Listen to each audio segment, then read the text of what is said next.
पिछले वीडियो में हमने अपना पढ़ा बुक कीपिंग क्या होता है, अकाउंटिंग क्या होता है, अकाउंटेंसी क्या होता है, बुक कीपिंग अकाउंटिंग अकाउंटेंसी में रिलेशन क्या है, बुक कीपिंग एंड अकाउंटिंग में डिफरेंस क्या है। आज के वीडियो में हम पढ़ेंगे type of accounts, personal accounts. Three type of accounts, personal accounts कितने प्रकार होते हैं, three type of personal accounts. Real accounts क्या होता है, रियल अकाउंट्स अंतर्गत एसेट्स आते हैं, एसेट्स कितने प्रकार के होते हैं, तथा नॉमिनल अकाउंट के अंतर्गत क्या क्या आता है। पहले देखिए अकाउंट्स कितने प्रकार के होते हैं। टाइप ऑफ अकाउंट्स, आपके थ्री टाइप ऑफ अकाउंट्स होते हैं। आधे कितने प्रकार के होते हैं, तीन प्रकार के ये होते हैं। कौन कौन से अकाउंट्स होता है? First, personal account.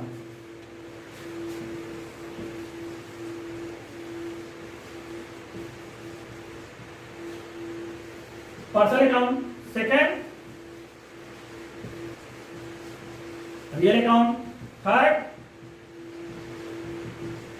Nominal account. बिल्कुल सही, आप लोग कुछ पढ़ के आए, हाथ लग रहा है। अब बताइए व्हाट इज पर्सनल अकाउंट? व्यक्तिगत खाता किसे कहते हैं? पर्सनल अकाउंट क्या होता है? What is personal account? जो किसी व्यक्ति से रिलेटेड, जो अकाउंट किसी व्यक्ति, संस्था या फर्म से रिलेटेड होता है उसे व्यक्तिगत अकाउंट या पर्सनल अकाउंट कहते हैं। जैसे राम, मोहन, बैंक, विश्वविद्यालय, कॉलेज, ये क्या हो गया? पर्सनल अकाउंट हो गया। नेम होना चाहिए, चाहे इंडिविजुअल नेम हो या फर्म का, कंपनी का। पर्सनल अकाउंट भी थ्री टाइप होते हैं। पर्सनल अकाउंट भी कितने प्रकार होता है? तीन प्रकार होते हैं।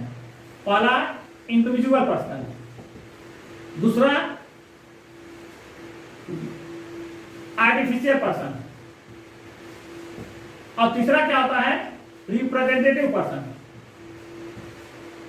हाँ बिल्कुल सही, पहला इंडिविजुअल, दूसरा आर्टिफिशियल और तीसरा रिप्रेजेंटेटिव। अब इंडिविजुअल कैसे आता है? जैसे राम, मोहन, रमेश, सुरेश। बोलो। नेचुरल, इंडिविजुअल हम नेचुरल कर सकते हैं। Individual means natural. इंडिविजुअल कौन कौन सा आता है? जैसे राम, मोहन, रमेश, सुरेश, नेचुरल पर्सन आ गया। और इसीलिए जो इंडिविजुअल पर्सन लेकर जब भी क्वेश्चन पूछता है किस अकाउंट के साथ आपका अकाउंट शब्द नहीं लगाते हैं, तो आपको बताना है इंडिविजुअल।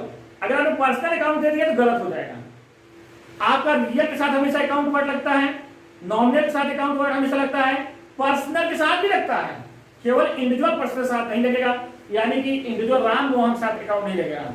जो आर्टिफिशियल पर्सन है, जैसे बैंक है, इंश्योरेंस कंपनी है, वोडाफोन कंपनी, इसके साथ अकाउंट लगेगा। और तीसरा क्या है?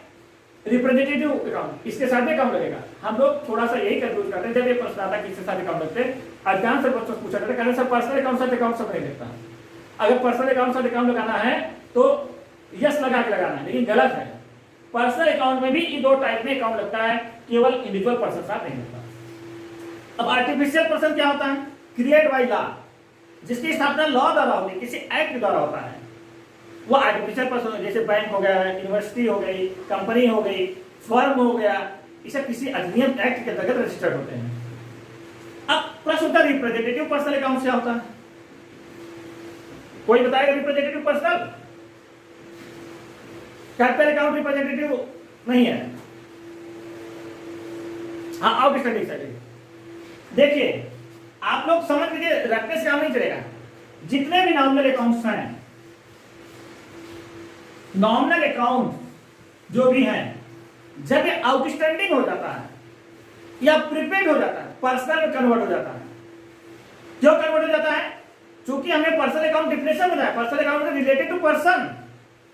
हमने सपोज करिए एक ओला बुक कर दिया है, यहां घर पहुंच गए, उसको हमें पैसा दे दिया, तो क्या ओला वाले का नाम याद करने की जरूरत है? हम फ्रेंट अकाउंट या रेंट अकाउंट, कैरेज अकाउंट जो भी अपना डाल दें, डेबिट कर देंगे, नॉमिनल अकाउंट डाल देंगे। लेकिन अगर ओला वाले हमने पैसा पेमेंट नहीं किया तो उसका नाम हमको रखना पड़ेगा। वो रिलेटेड टू पर्सन, ओला की व्यक्ति से रिलेटेड हो जाएगा, इसलिए पर्सनल अकाउंट कन्वर्ट हो जाएगा। हमने लेबर चार्ज मजदूर लाया, दिन भर काम कर रहा है, शाम को पैसा पेमेंट कर दिया, क्या उसका नाम हमको याद रखने की जरूरत है? नहीं। लेकिन अगर मजदूर हमें पेमेंट नहीं किया या मजदूर को एडवांस दे दिया, तो हमको रखना पड़ेगा मोहन का 500 रुपए बकाया है या सोहन को 300 रुपए एडवांस दिया है। जब भी नॉमिनल अकाउंट कोई भी इनकम है, एक्सपेंस है, ये नॉमिनल अकाउंट है। जब इनकम और एक्सपेंसेस आउटस्टैंडिंग हो जाए, प्रीपेड हो जाए, एडवांस हो जाए, अक्रूड हो जाए, अनअक्रूड हो जाए, तो ये क्या हो जाता है, पर्सनल अकाउंट में कन्वर्ट हो जाता है और इसी को हम रिप्रेजेंटेटिव पर्सनल अकाउंट के नाम से जानते हैं। ओके, समझ आ गया? अब आपको रटने की जरूरत नहीं है। अब जैसे आपका वेजेस है, वेजेस कौन से है? Nominal account. जब ये आउटस्टैंडिंग हो गया तो क्या हो जाएगा, पर्सनल अकाउंट। रिप्रेजेंटेटिव क्लासिफिकेशन है, कुछ अकाउंट हमारे तीन है, 1 2 3। हाँ, हम कह सकते हैं रिप्रेजेंटेटिव पर्सनल अकाउंट, केवल रिप्रेजेंटेटिव सब नहीं होगा। विकल्प देखिए, आपका जो ऑब्जेक्टिव क्वेश्चन है तो उसमें सर्वोत्तम विकल्प पूछता है, हो सकता है चारों विकल्प गलत हो, तब आप परेशान हो जाते हैं। चारों में एक ऐसा जो सबसे कम गलत हो वही हमारा आंसर सही होगा।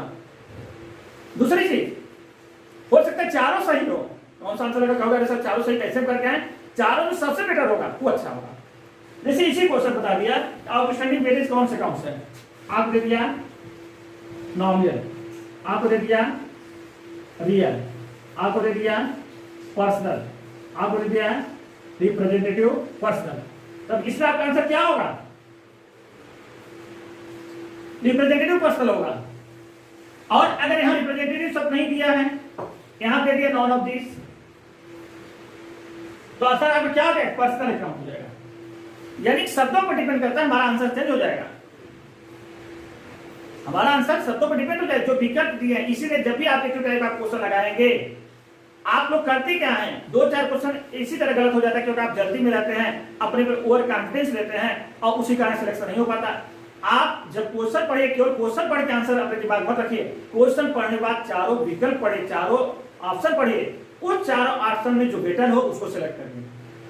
बस नहीं, तो ये छोटी छोटी चीजें आपको कंपटीशन में ध्यान देना है। अब प्रश्न उठता है क्या नाम से, अब प्रश्न उठता है कि आपका रियल अकाउंट किसे कहते हैं, व्हाट इज रियल अकाउंट।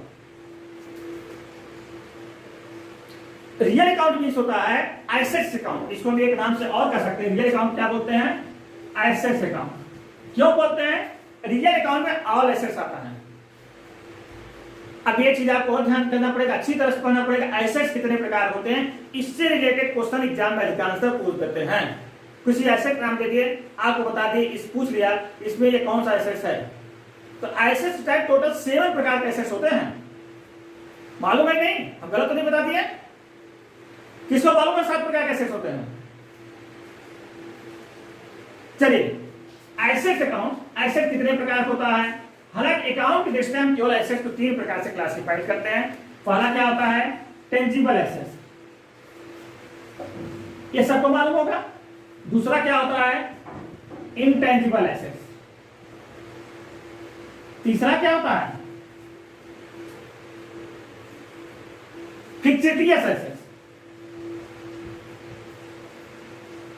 यही अकाउंट की दृष्टि से करते हैं, लेकिन हम आपको 7 प्रकार बात करते हैं। चौथा क्या होता है, क्योंकि आगे आप रेशियो एनालिसिस पढ़ोगे तो वहां इन सब की जरूरत पड़ेगी।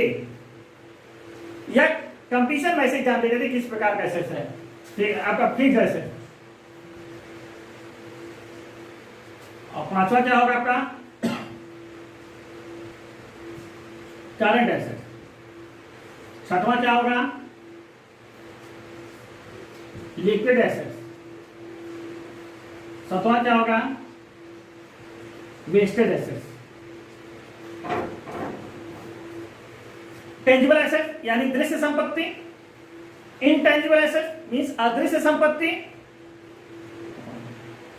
और फिक्स्ड एसेट मतलब स्थायी संपत्ति, फिक्स्ड एसेट और फिक्स्ड एसेट स्थायी संपत्ति, करंट एसेट चालू संपत्ति, लिक्विड एसेट तरल संपत्ति और वेस्टिंग एसेट। अब ये कहीं देखिए, टेंजिबल एसेट मींस क्या होता है, सी एंड टच, जिस संपत्ति को हम देख सकते हैं, छू सकते हैं, वह टेंजिबल एसेट कहलाता है।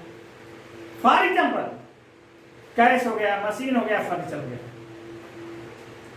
टेंजिबल एसेट्स में फिक्स्ड एसेट और करंट एसेट दोनों प्रकार होता है, यानी टेंजिबल एसेट जो है ये फिक्स्ड भी होता है और करंट भी होता है।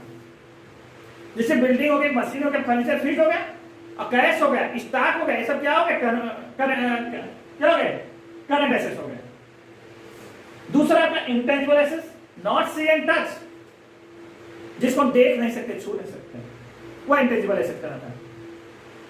एक चीज हम भूल गए आपको बताना, एसेट्स क्या होता है हमको यही नहीं मालूम है। What is assets? संपत्ति वह होती है या एसेट्स होता है जो यूज इन बिजनेस या help in operating of business, anythings help in operating of business, जो भी वस्तुएं हमारे व्यवसाय चलने में सहायता प्रदान करती हैं उसे हम एसेट्स कहते हैं।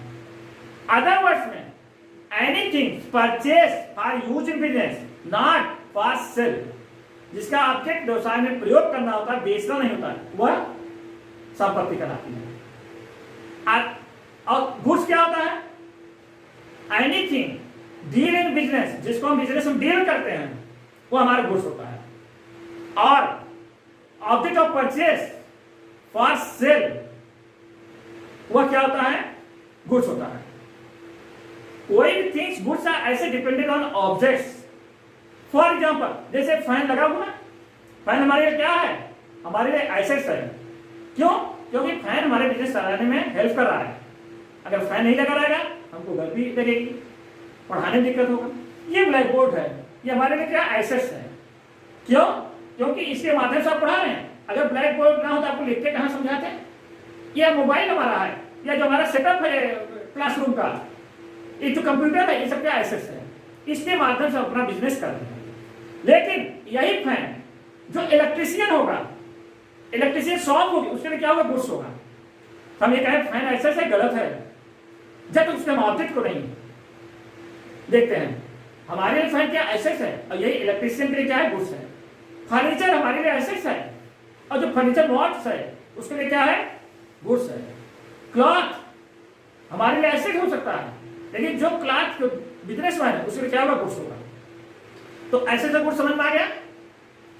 अब टेंजिबल एसेट आपको समझ में आ गया। अब फिक्सिटियस एसेट क्या होता है, ये प्रश्न होता है। फिक्सिटियस एसेट मतलब इसको हिंदी में काल्पनिक संपत्ति।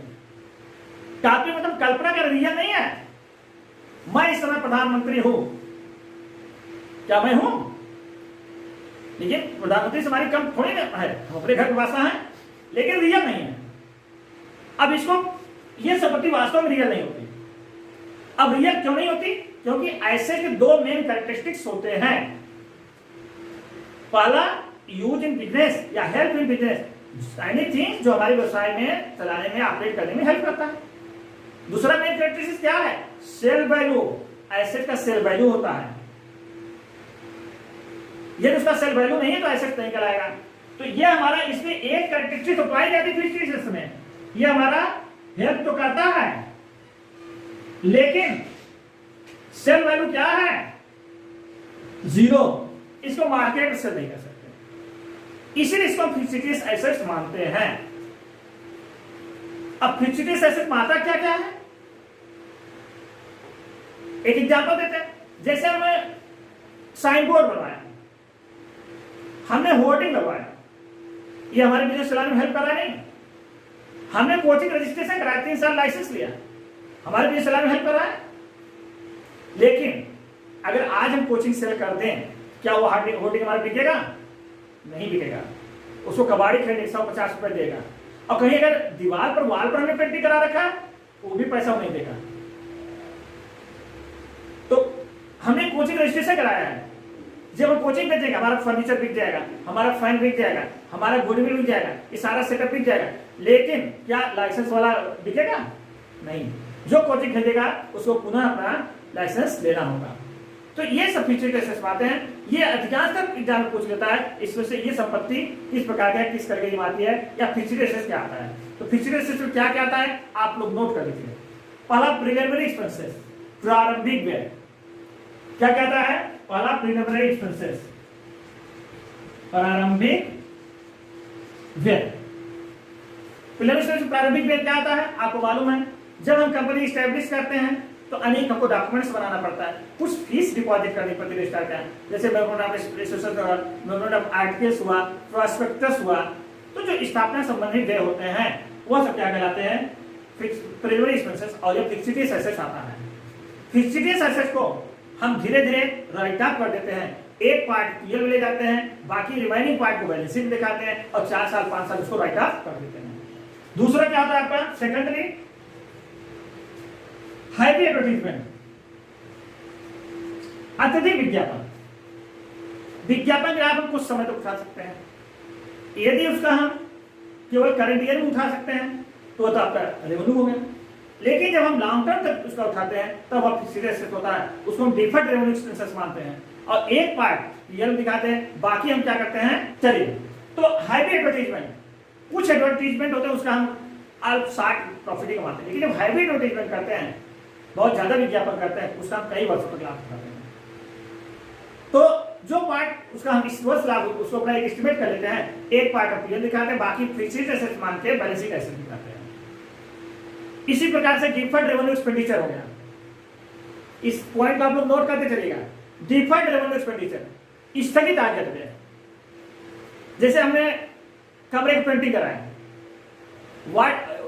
अगर हम पुताई कराते हैं चूने से या सीमेंट से तो हर साल कराना पड़ेगा, पेंटिंग कराते हैं 4-5 साल में कराना पड़ेगा, और प्लास्टर कराते हैं लाइफ में एक बार कराना पड़ेगा। जो चीज केवल 1 बार होता है, लाइफ में 1 बार ही होता है, वो हमारा एसेट्स हो जाता है, वो एसेट्स में प्लस हो जाता है। जो कुछ निश्चित पीरियड के बाद होता है, बार बार करना होता है, वह डिफर्ड रेवेन्यू एक्सपेंडिचर होता है, और जो हर वर्ष करना पड़ता है वो रेवेन्यू हो गया। जैसे हमने दीवार का प्लास्टर कराया, ये हमारा कैपिटल एक्सपेंडिचर्स होगा, इसको हम बिल्डिंग अकाउंट में प्लस कर देंगे, इसको पीएल में नहीं ले जाएंगे। इससे रिलेटेड क्वेश्चन 4 से पूछ लेते हैं। अगर हमने वॉल फिल्टिंग कराया है, पेंट कराया है, तो इसको अपना डिफर्ड रेवेन्यू एक्सपेंडिचर माना जाएगा। इसका एक पार्ट हम पीएल में दिखाएंगे, रिमेनिंग पार्ट को बैलेंस शीट में दिखाएंगे, ऐसे 3 साल 4 साल 5 साल को राइट ऑफ कर देंगे। लेकिन हमने केवल सफेदी कराया है तो वह आपका हर वर्ष कराना पड़ता है, तो वह क्या हो जाएगा, आपका रेवेन्यू हो जाएगा, उसको पीएल में दिखाएंगे। इसी प्रकार से सपोज करिए, जैसे आप ट्रैक्टर लिए हैं, ट्रैक्टर में टाली दबाया, ये कहां जाएगा, आपका कैपिटल एक्सपेंडिचर में जाएगा, इसको बैलेंस शीट में शो करेंगे, पीएल में नहीं दिखाएंगे। ट्रैक्टर में आपने टायर ट्यूब लगाया, ये डिफर्ड रेवेन्यू हो जाएगा, और ट्रैक्टर का आपने पंचर बनवाया, डीजल डलवाया, ये रेवेन्यू हो जाएगा। तो आगे चल के हम आपको रेवेन्यू और कैपिटल पढ़ाएंगे, उसको डिटेल समझाएंगे। तो अभी मेन चीज समझ लेना, डिफर्ड रेवेन्यू एक्सपेंडिचर जो होता है वो फिक्स्ड एसेट्स में आता है। फिक्स्ड एसेट्स में एक चीज और आता है, discount on issue of share and debentures, वो भी फिक्स्ड एसेट्स में आता है, उसको भी धीरे धीरे राइट ऑफ करते हैं। तो फिक्स्ड एसेट्स में हमने आपको 4 चीज बताया, पहला प्रीलिमिनरी एक्सपेंसेस, दूसरा हाईवी एडवर्टाइजमेंट एक्सपेंसेस, तीसरा डिफर्ड रेवेन्यू एक्सपेंडिचर, और चौथा discount on off issue share and debenture. अब करंट एसेट, करंट एसेट क्या, करंट एसेट मींस क्या था, जो converted into cash under 1 accounting period, जो 1 साल के अंतर्गत कैश में कन्वर्ट हो जाए, 60 पीरियड में कैश में कन्वर्ट हो जाए, उसको अपना करंट एसेट के नाम से जानते हैं। फॉर एग्जांपल, जैसे स्टॉक हो गया, आज माल खरीदा, स्टॉक है, कल बेचने के पैसे कन्वर्ट हो जाए, डेटर्स हुआ, बैंक हुआ, ये सब करंट एसेट्स मानते हैं। अब नेक्स्ट आपका है लिक्विड एसेट्स, जो कैश और इक्विवेलेंट कैश होते हैं, उसको हम लिक्विड एसेट कहते हैं। जो 60 नोटिस पे हमको कैश में कन्वर्ट हो जाए, उसको लिक्विड एसेट का अंतर्गत लाते हैं। अब नेक्स्ट आता है वेस्टिंग एसेट, क्या इंपॉर्टेंट, इसको जनरली लोग नहीं जानते। ऐसा एसेट जो यूज करने से उसकी कैपेसिटी कम होती जाती है, वह खत्म हो जाता है, धीरे धीरे खाली हो जाता है, वह आपका वेस्टिंग एसेट करता है। वेस्टिंग एसेट क्या आएगा, जैसे कोल माइंस हो गया, आयल वेल हो गया, कोयले की खान हो गई, जितना कोयला हम उसमें निकालेंगे, कोयला खान लैंड है हमारा, वो हमारा एसेट है, लेकिन जितना कोयला निकालेंगे उतनी कैपेसिटी उसकी कम हो जाएगी, उतना वैल्यू उसका कम हो जाएगा, ये क्या हो जाएगा, वेस्टिंग एसेट। आयल वेल है, जितना तेल निकालेंगे उसका एक लिमिट क्वांटिटी होती है, जितना हम निकालेंगे उतना खाली हो जाएगा, ये वेस्टिंग रहता है। तो वेस्टिंग एसेट में आप जितने माइंस हैं, जितने आपका नेचुरल रिसोर्सेज जो हम करते हैं, वह इसके अंतर्गत आता है। एक चीज और टेंजिबल एसेट क्या आता है, इस बात में गुडविल नोट करना चाहिए, नोट कर लीजिए। टेंजिबल एसेट में गुडविल, पेटेंट, कॉपीराइट, ट्रेडमार्क्स, ये टेंजिबल एसेट्स में आते हैं। तो आपको हमने एसेट्स का बताया। अब थर्ड पॉइंट पर हम आते हैं, nominal accounts.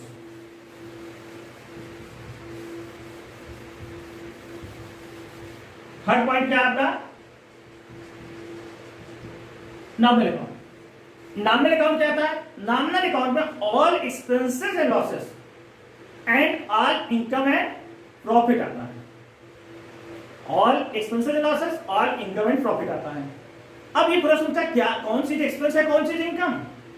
For example salary, salary क्या है, इनकम है एक्सपेंस है, ये डिपेंड करता है क्या हो रहा है। यदि हम पेड कर रहे हैं तो वह एक्सपेंस है, तो ये रिसीव कर रहे हैं तो यह इनकम है। जिससे यूनिवर्सिटी से हमको सैलरी मिलती है तो हमारे लिए क्या है, इनकम। हम कोचिंग में टीचर रखे हैं, स्टॉप रखे हैं, उनको पेमेंट करते हैं, ये क्या हो जाएगा, एक्सपेंस। कमीशन अगर हम रिसीव कर रहे हैं इनकम है, कमीशन अगर पेड कर रहे हैं तो एक्सपेंस है, तो इनकम है, और पेड कर रहे हैं तो एक्सपेंस है। तो ये 3 अकाउंट के बारे में आपको हमने बताया। जनरल के डेबिट या क्रेडिट करने के ये ट्रेडिशनल रूल्स हैं। पहले हम अकाउंट को क्लासिफिकेशन करते हैं, पर्सनल या नॉमिनल, और इसके बेस पर हम क्या नाम से एंट्रीज करते हैं।